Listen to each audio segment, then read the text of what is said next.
Hello and welcome, partners, to the Possibility Partners Show. I'm your host, Ande Lyons, your Chief Possibility Officer, and I just love bringing you Ande-licious advice for entrepreneurial adventurers. And these are conversations with seasoned entrepreneurs who are bringing their best tips, tools, and advice to help you and your business thrive and succeed. And, sometimes we're talking about the tactics and the policies and the procedures to keep our businesses profitable and sustainable.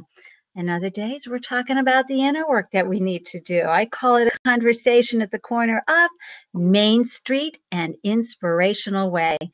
And today, that's what we're talking about. We're talking about magical, magnificent, marvelous moments with our delicious guest. Now, I love staying connected with all of you, so please join me wherever you go on social media. I'm an equal opportunity social media user, so anywhere you are, I would be happy to connect with you there. Those who know me well know that I am found a lot of the time at my favorite bar, Twitter. So you can find me at Ande Lyons right there, and please connect. I'd love to know more about you and your journey, and to stay tuned in and turned on to more Possibility Partner shows. I would be so grateful if you would subscribe to my YouTube channel, Ande-licious Advice. How cool is that? And for you entrepreneurial adventurers, on my website, andelyons.com, you will find a wonderful free meditation, guided meditation. It's only 5 minutes long. It's a wonderful way to start your day. Go on over and grab a copy and see how it might serve you in bringing in more ideal customers and tapping into your brilliance so that you can share even more of your deliciousness and your gifts with the world. So a big yoo-hoo and mwah, mwah, mwah to my live viewers joining us today. We've got a few new ones. There's Dr.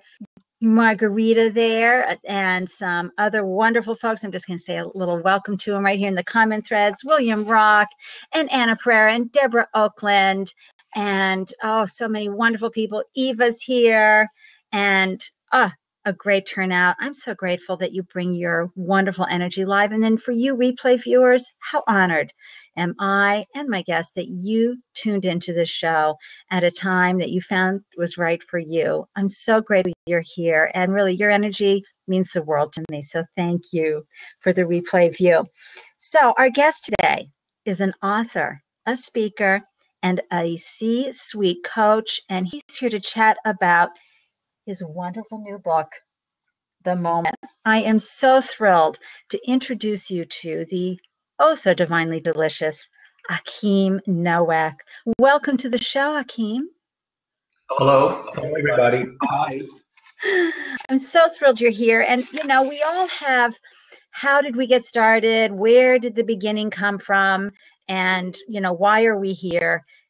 Before we dive into your wonderful book and the wonderful information and advice that you're going to share today, can you just do a little quick recap, a little story to sort of set the stage for how you became the entrepreneur that you are and out serving the world in the way you do? I remember, this was an aha moment. I remember being at a social function in New York when I lived in Manhattan. And this is about 14 years ago. And I was talking to a gentleman who owned a temporary staffing agency. And he said, I have an office in Brooklyn and an office in Tampa. And out of my mouth came, I could never do that. And he looked at me and he said, of course you could. And that was a real awakening for me. A year later, I got a contract to write my first book. And I remember that conversation, and I remember this belief I had that I couldn't do it. And the gift was that I had enough sense at that point to get some help.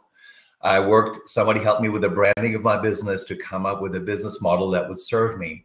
And, sometimes we need those aha moments where you go, is this really what I believe? And then we need to play with that a little bit. So that was a turning point for me a year before I started my business. Wow. How many folks out there can, raise their hand and go, boy, if I felt that way, I could never do that. and the awareness and the excitement, right? When you go deeper and you find out that you can. What was that like for you? Well, you can, and I feel now, many years later, that I'm a good entrepreneur, but I feel like I learned some skills along the way. And the biggest thing is I've learned that I don't do it alone. I have a lot of help. I let go of the notion that I have to have all the answers, but my job is to have a vision and a passion for what I'm doing. That's what I'm responsible for. Oh, I love that. That's a tweet right there. I have the responsibility of having the passion for what I want to do. I'm going to be listening to that for a while. So you are a busy entrepreneur. I mean, you are speaking around the country, right, to organizations and consulting, and you've written several books. Where were you? What happened that called you to write The Moment? Well, it was interesting because The Moment is my first book that's for anybody. It's not a leadership book. My first two books were leadership books, and I have a good friend in Los Angeles. Her name is Irene. Irene is an amazing writing and well-known writing teacher. And I'll give you the short version. I was sitting, when I'm in LA, I tend to visit Irene, and we sit in her kitchen and we just catch up on what's happened in our lives. And she was telling me this story about walking into an airport bookshop, and she sensed a man standing next to her, a stranger. And as she looked up, she sensed a connection with this person, and it was clearly mutual. And the man asked her, "Would you like to grab a cup of coffee?"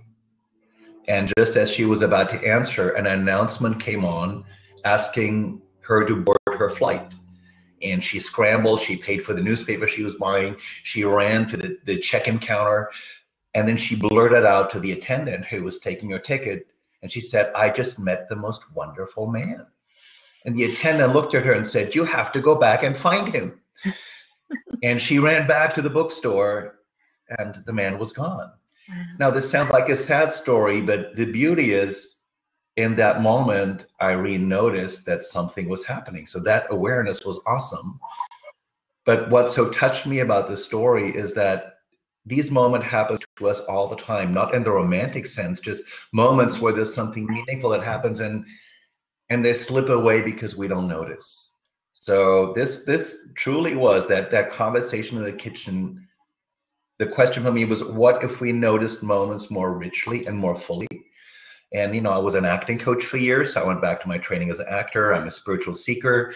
What are the things that we need to pay attention to? So we grab those moments. And the idea is the more we grab those moments, we create a more momentous and richly lived life. And I think that's inherently a wonderful thing. It really is. And I think it tunes our brain in. And even in a moment like Irene had, where, oops, too late, at the same time, it's a contrast moment. So it taught her, wow, I need to be more present for moments like that. So even though my flight gets called or I get distracted by a phone call, I need to push that aside and say, wow, here is a moment.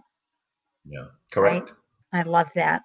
And so let's talk about mindfulness, because we hear it, thrown around a lot today. What is mindfulness to you? I have to laugh. When we sold this book, it did not have mindfulness in the subtitle. Okay. And it's such a buzzword, and I believe in mindfulness. So that was added later. Mindfulness means right now in this moment, you, Andy, and I, and our wonderful listeners, we're having a shared experience. And I'm talking to you, and I'm enjoying your energy in the exchange, but at the same time, I'm also observing what's going on. For example, if I'm enjoying it, my consciousness of, gee, I'm having a great time with Andy, that makes it even more delicious, doesn't it? Because I'm consciously enjoying the experience. Right. Or if I have a moment where I go, what the heck did I just say? Then I can self-correct and create a new moment that might be more meaningful. So it's about playing at those two levels, being in the moment, observing the moment without stepping out of it. Right, and there's a lot of active listening going in there too. I mean, I'm listening to you and hearing what you're saying, and rather than thinking about what's my response going to be. And of course, as a host, I am a little distracted because I see the wonderful props like Deborah just gave you, and then Stepan Hovnanian joined, and things like that. but that adds to the richness of the moment. Well, but part of what you're talking about is I'm a great believer in active listening, but the truth is, as an entrepreneur and as a business leader, and I know we're in a business community, I am listening to you and I'm also shaping the conversation. And we're working on two tracks at the same time all the time, and it's possible, and that's the heightened level of conversation. And it's really fun to do that. Right. And in your book, you use a wonderful word, prajna. What does that mean? Well, prajna is a Buddhist term, and it's loosely translated would mean wisdom, but it's the sort of wisdom that we know in the middle of a moment as a moment unfolds. Like traditionally in psychology, we create meaning after the fact. Mm-hmm. Something's happened and we think about it and we reflect. And I'm a great believer in reflection. I think enlightened folks reflect on what's happening in their lives. But the beauty of prajna, I'm giving an example because we've all had this. We've all had a moment where we meet somebody for the first time and we have a conversation and we go, geez, this conversation feels wonderful. And then there might be a little voice that says, I think this will be a friend for life. And so this will be a friend for life. That's the prajna wisdom. So we're already having a great conversation, but that's the meaning that emerges.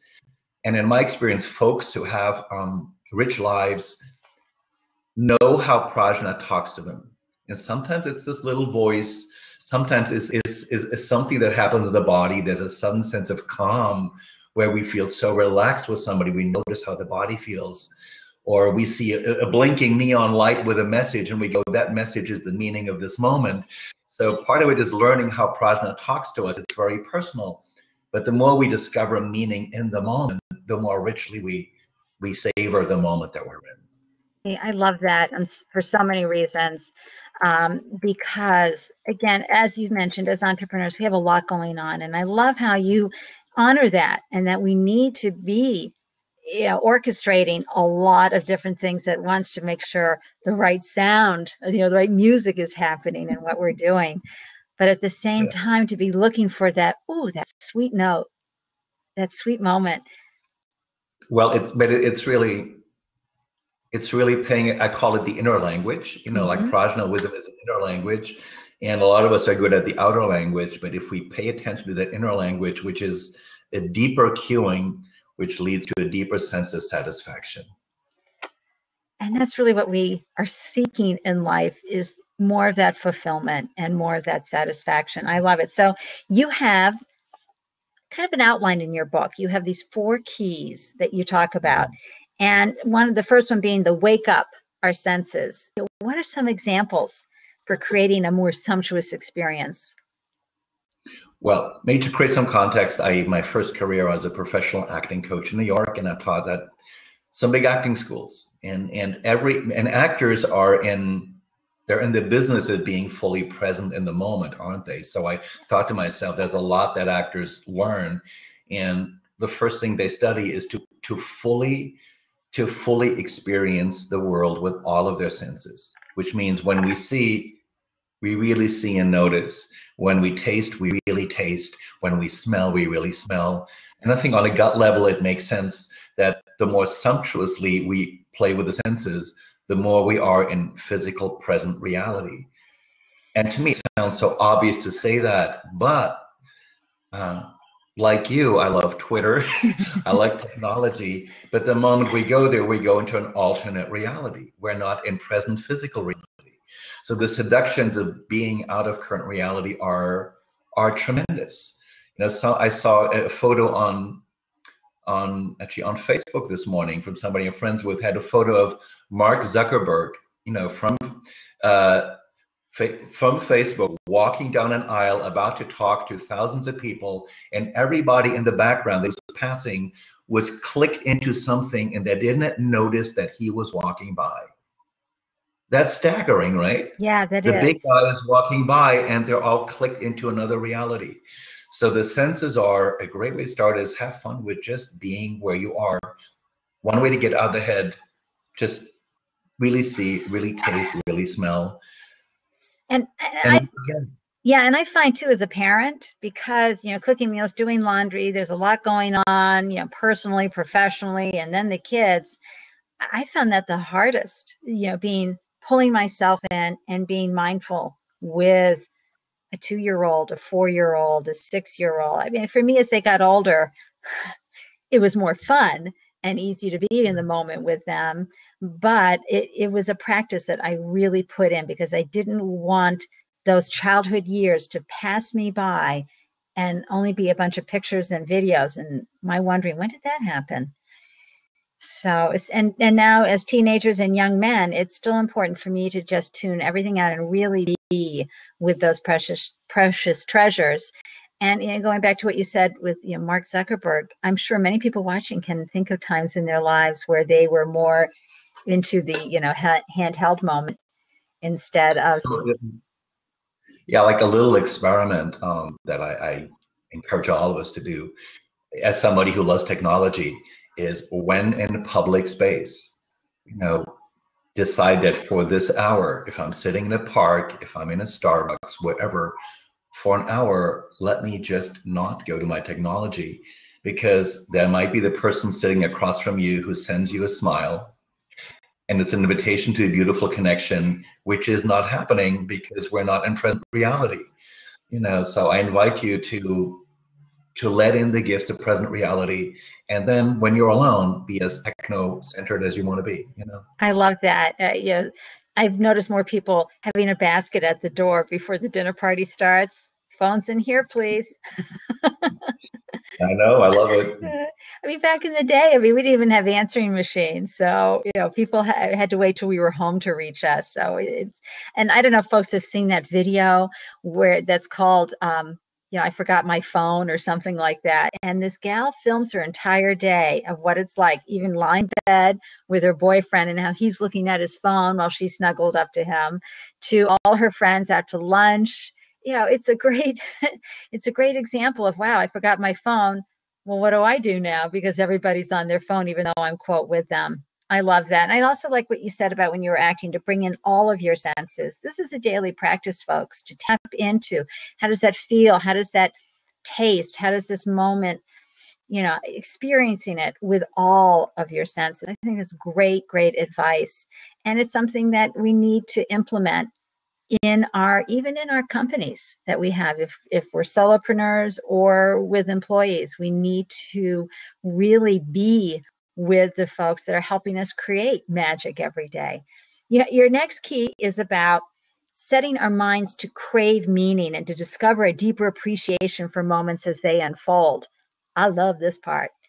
Well, we already talked about prajna, which is the kind of meaning we discover in the moment. A concept that I really love and I consciously use in my life, and I can't take credit for it. Dr. Barbara Fredrickson, who wrote a wonderful book called Love 2.0, wrote about the notion of micro moments of love. And it's the possibility that we can, during the day, settle into these moments where we experience deep love with people that we don't have any romantic relationship with. And one story I tell in the book, and I just came from San Francisco where I had an amazing, many micro moments of love. But one is, I remember I live in Florida. I was visiting a friend in Naples on the West Coast, and I was driving up to a toll booth to pay my $3 to cross the Everglades. And so, always have a moment with a person in the toll booth who gets your money. And what was staring at me was a woman of a certain age. She had big, like oversized sunglasses on. And she was just radiating good energy. And I looked at her and I said, "You look like an Italian movie star."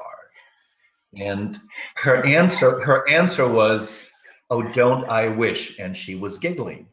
And in the meantime, she was like working with my bills. And then I said, "Maybe you are. Maybe you're preparing for your next great role." And she laughed. And then I drove off. And I know that I made her feel good. She made me feel good. But this moment wasn't an accident. I was intentionally creating a micro moment of love, which is why I'm telling you the story, because I believe in that. And the ripples of that moment, which was over in 30 seconds, I felt good for the rest of the day. because I connected deeply with a stranger who I otherwise may have nothing in common with. And so that's a meaning that really sweetens my life, and I play with that intentionally all the time. Oh, let's everybody just hop on and give Achim a whole bunch of props and love, micro love right now for that wonderful, wonderful comment. That was really, really, really beautiful. And creating meaningful moments and craving them is so important. When we moved into our home 10 years ago, I went off before we even started looking for a 36-hour day, right? It's a mother working 36-hour retreat to get really clear about what I wanted to feel in this home. And it was a big decision because we had been forced out of our last home and been renting. And I was afraid. I didn't trust myself to make a good decision at that point in time. So I really needed guidance. And I was very clear that I wanted a fireworks sign, like 4th of July fireworks sign. And of course, I told my realtor this, and he rolled his eyes, right? And we looked at a bunch of places. And when we got to this house, it was the number 10, which is my birth date. The zip code is my birth date, back and forth. The address resonated. The house felt great, but I didn't see that fireworks sign, Achim. And my brain had been tuned to crave that meaning. And all of a sudden, my husband says, honey, I need to show you something. I go, what? He goes, well, look at this big crockery on the floor. And there was this big, 24-inch piece of pottery. And across the front of it was the word Lyons, Lyons. Hello. And there was not the name of the people who owned the house currently. And I go, oh my gosh. And of course, the realtor's jaw dropped. And then he goes, well, is that 4th of July fireworks sign enough for you? I go, absolutely. Drop the papers. We're in. And we've loved every single moment since then. Well, it's wonderful when it's that clear, Andy, but my invitation to all of us is to learn all the subtle ways in which wisdom and insight talks to us, because people who are, I use the word life connoisseurs, really have mastered noticing those signals, and they're always sweet in the moment. Right. And again, as I mentioned earlier, too, sometimes the moment is a sweet signal, and sometimes it's a moment that is such a stark contrast moment that you get really clear about what you don't want. Exactly. Which gets it can be that moment where you go, please get out of this relationship immediately. And we've all violated those voices. So that voice is another moment of prajna wisdom that we need to listen to. Nicole Levac just said, yes, the whispers of those moments. So delicious. Yes, thank you, Nicole, for sure. And Nicole goes out and looks for those moments with her beautiful photography, right, Achim? Yeah. And nature. It's wonderful. So wave ride energy. This is your third key. What is wave ride energy?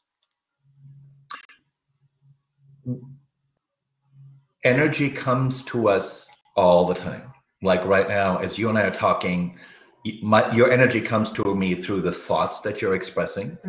Your energy comes to me through your big radiant smile. It comes through which is part of your spirit energy, your emotion energy. We have physical energy. And so it behooves us to be connected to our own energy, because if we are energetically dead, people don't connect to us. But when every moment I walk out in the world, people are sending that energy to us as well. And if I want to be very simplistic, I will divide folks into two categories. They're the folks who notice an energy signal and are willing to go for the ride with that energy. And sometimes it feels good, and sometimes we make mistakes and realize, oops, this is not the right wave, let me get off it. And there are folks whose reaction is, geez, this is interesting, let me think about it. And I'm a great believer in not getting on every wave and thinking about it sometimes. Yeah. But folks who are able to notice energy and go with it and ride it tend to have the richer lives. And I play with the notion of momentum. Those are folks that create momentum, which is forward motion in their lives. So 2 parts is notice the energy that's coming toward you, which is bigger than what people are saying, and be willing to ride the wave a little bit and see what happens. And if it doesn't feel like a nice wave, you can always get off the wave, you know. Just like Finding Nemo, you can get off the great Australian current Dude. Now you have an exercise in that segment about wave right energy called How to Be a Pickup Artist exercise. Will you share it with the viewers? Well, it's a wonderful old theater game that I've known for years, and I do it with my corporate clients sometimes. And it's very simple. You can try it as if you, let's say, get 10 people together, Mm-hmm. and you sit in a circle, and you make up a story together. And one person starts, and you get to say just one word, and the next person says another word, and another word, and another word. And when you think at the end of a sentence, you can say period, and the next person says a new sentence, and you go in one direction. So you're creating story and meaning together, but what this does is it bypasses your desire to overthink it. You need to just jump in and contribute. So it's great fun. It develops spontaneity, and the energy tends to be rocketing through the roof when we do this. So it's about collective meaning making, but it's a great way of training your willingness to just do it even when you don't have all the answers and you don't know where it's going. Right. Ooh, I love it. It's like starting a story and letting people finish it as you go along. I love that. And then your final key is about how to make time stand still. Talk about that. Elaborate on that, please. Well, I'm a great believer in meditation. It's great to do it in the mornings. It's wonderful to end the day with it. And meditation isn't always a pretty experience, because when we sit down and get silent, we notice all the chatter and all the mental obsessions that we have. But at its highest,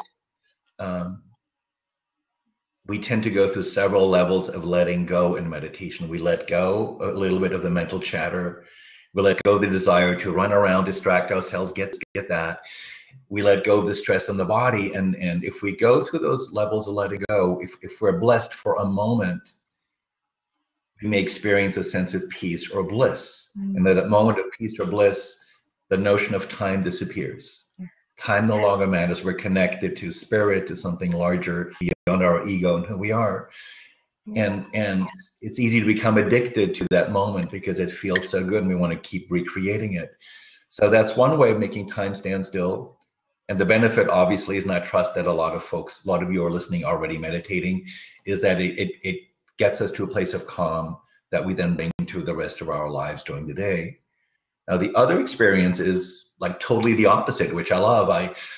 We've all had moments when we're in the middle of an activity that is so enjoyable to us, so meaningful, that a couple of hours go by and we look at the clock and we go, geez, I thought this only took 10 minutes. One reason some of us, Ande, Lyons, like sex, right? Yeah. Is because sex tends to be that experience. The creative activities tend to do it. It happens in sports. We get into what's called the flow experience, right? So we just experience flow. And when we're in the flow moment, we lose track of time. So it's very powerful. Now, the only just point I want to make here, because I live in a beautiful beach town in South Florida. I like to go and hang out at the beach and do nothing. When we hang out and do nothing, we may feel good for about 15 minutes, but we don't experience flow. Flow tends to happen when we engage in an activity that is inherently enjoyable, but also a little tough and challenging. If it's too easy, we get bored. If it's too hard, we get frustrated. So for example, you may enjoy, if you play tennis, you may enjoy playing tennis with your tennis buddy who's at the same level as you and you have a good time.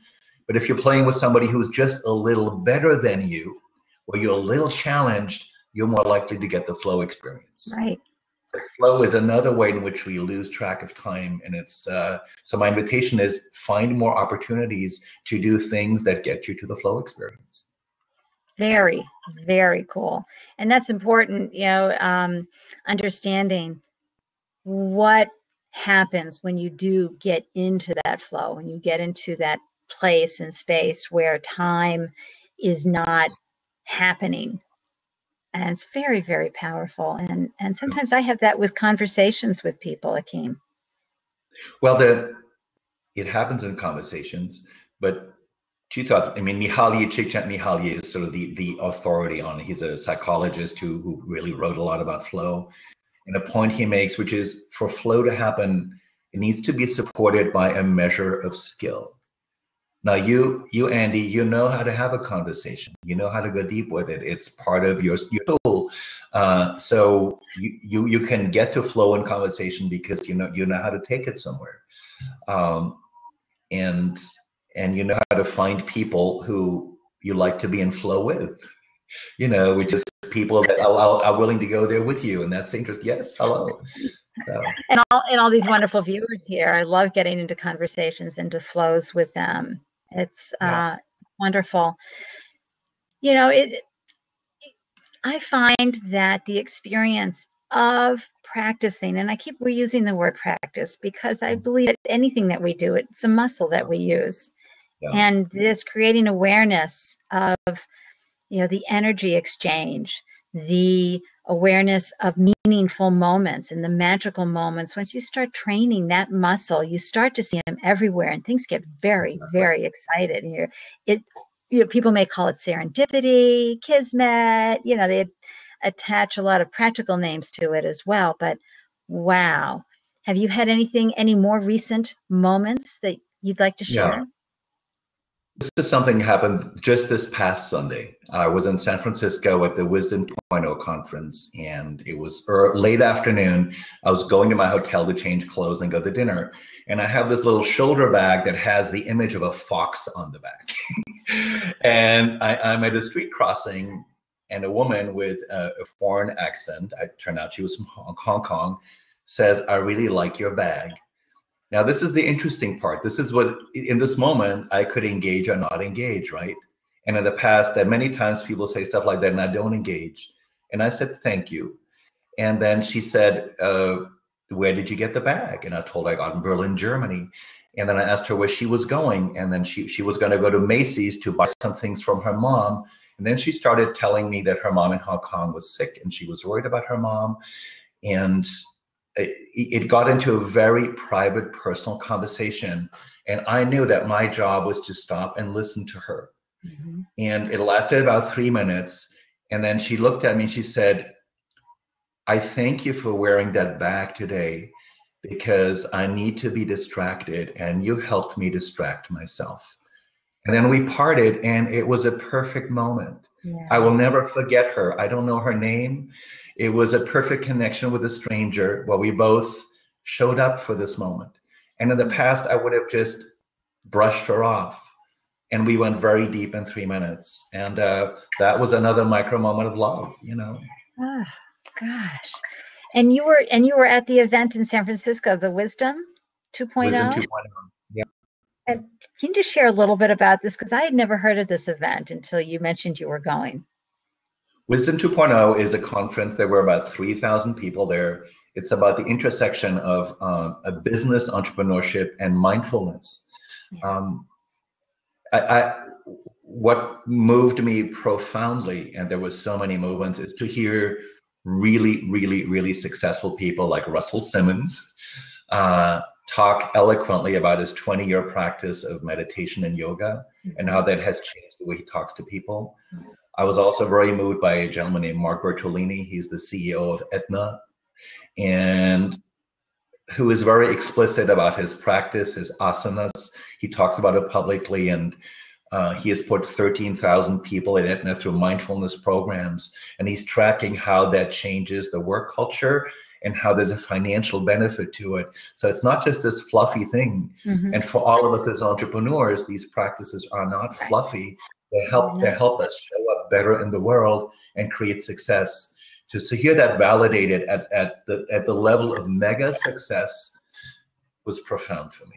It is, and it shows the real shift that's happened, especially since 2008, where people are really looking for an experience. And when you see some of these CEOs of large corporate that are embracing the fullness of emotional, mental, spiritual, and physical presence within the corporation, it's amazing. Of course, it takes time for a lot of these things to evolve and to move. It's much simpler when you have 50 employees to create more of an environment that supports that level of awareness.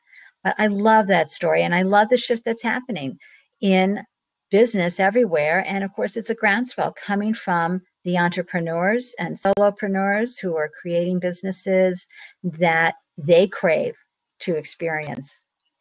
Now, Aetna, for example, has just created a position of a chief mindfulness officer for the entire organization.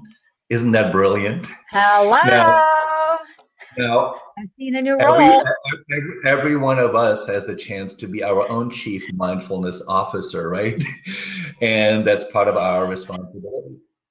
I'm liking that. I was thinking chief inspirational officer, but I'm liking chief mindfulness officer even more because it's really helping create the space for everybody to truly show up, which then creates the space that allows them to fully bring their genius to their day at the office. So I love that. And for the business. Yeah. Speaking of businesses, what do you see on the horizon for your work, Achim?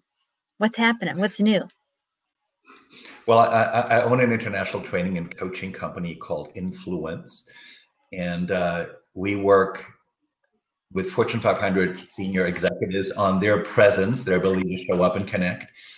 But because I wrote a book called The Moment, I'm really exploring work that's purely about deepening our appreciation of the moment and being energized by that. And I'm just having conversations. I'm discovering it. The book's been out for 7 weeks.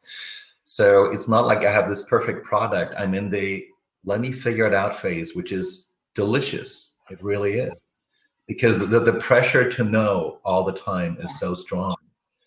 And the phase of not knowing tends to be a lot more enriching, actually. It So is. there And will be some work around it, but I don't know what it is yet. I love those kind of unfoldings. It's being comfortable in the space of mystery. Yeah. Knowing that you're getting aligned. And sometimes that requires a little shifting here, a little shifting there to be in alignment with your next reinvention, your next goal, your next outcome that you desire. And so you bring that desire and you feel it and you bring all the senses to it and it I happens. just want to say I'm noticing some of the wonderful comments that are floating in as we're having conversation. Great. And one person said, "How about having a chief deliciousness officer?" Did you see that? I did from Chef I salute Dennis. that. I know Chef Dennis, he remembers me from the days of Bring Back Desire too. So he's been watching and following, and I've been loving him for years as well. He's down in your neck of the woods, by the way, in Florida. And thank you for that, Chef Dennis. I agree. And we can get your book on Amazon. Where else? It's on Amazon. It's at all e-retailers. Barnes & Noble has it in-house. So if you want instant gratification, go to your Barnes & Noble and pick it up. And I have a website called www.themoment.expert where you can go and read a free excerpt from the book. Yeah. I also have a message that I send out every Monday morning to people all over the world called Energy Boost, and that's free. I don't try to sell you anything. You can just go to themoment.expert and sign up and get a Monday morning message very much related to living in the moment. Great. And just a quick mwah to William Rock, who put all those links in the comment thread for us today live. We love that William, participation. thank you. Thank you for that. What one message would you like to leave listeners with before we wrap up our conversation? Would you mind if I read just the very ending of the book? It's brief. I quote John Kabat-Zinn, who's one of the big gurus of mindfulness, who I love, and he talks about noticing the bloom in every moment, and not just in the easy moments or the happy moments. So here we go. Moments are such a slippery and ephemeral thing. They come and go with a blink of an eye. That is their beauty and their curse. Miss too many moments and you miss your entire life. Detect the bloom and you catch the soul of a person, the spirit of a place. What you really catch, of course, is your love of the world, the sordid and the sublime, the banal and the exceptional, the big transcendent love of it all. That's a pretty nice catch, I say. Keep catching. That was beautiful. Thank you. I just need a moment. I'm here with you. That was seriously keep catching. Yeah, keep catching. Yeah, because I mean, again, there's the brain. You give it an assignment, boy, and off and running it goes. Wow. And we can connect with you how on social media, Achim? I'm on Twitter under my name at Achim Nowak. I'm on Facebook. Those would be the two best ways. I'm on LinkedIn, but that's less communicative. So you can find me. I'm around. Wonderful. Wonderful, wonderful. I'm so thrilled that you joined me today. Thank you for sharing your deliciousness with my It was my viewers. pleasure. And thank you for everybody who's been, the comments here, just awesome. Thank you. You just make my heart overflow with joy. Awesome comment. Oh, it's so nice. And when I want, viewers, please reach out, connect, do, whatever you can to say hello to Achim. He's also on LinkedIn, to myself. Grab a copy of this book. It's a wonderful read. It will inspire you. You can take it through the 4 keys a day. Achim has wonderful exercises in the book. And if you have any questions, do not hesitate to reach out. Thank you again to my wonderful, delicious live viewers and to you replay viewers. I am truly honored that you tuned into the Possibility Partners Show. I am in awe and wonder of you and the courage that you embody and use to share your gifts with the world. I'm cheering you on here from Boston. Much heartfelt thanks to our guest today, Achim Nowak, for this wonderful, wonderful conversation. I'm so thrilled that you could join us today. And folks, I'll see you on the other side. And those of you who are tuned in live, get ready, hop in the seat. We'd love to see you. Bye, everyone. Mwah, mwah, mwah, mwah, mwah.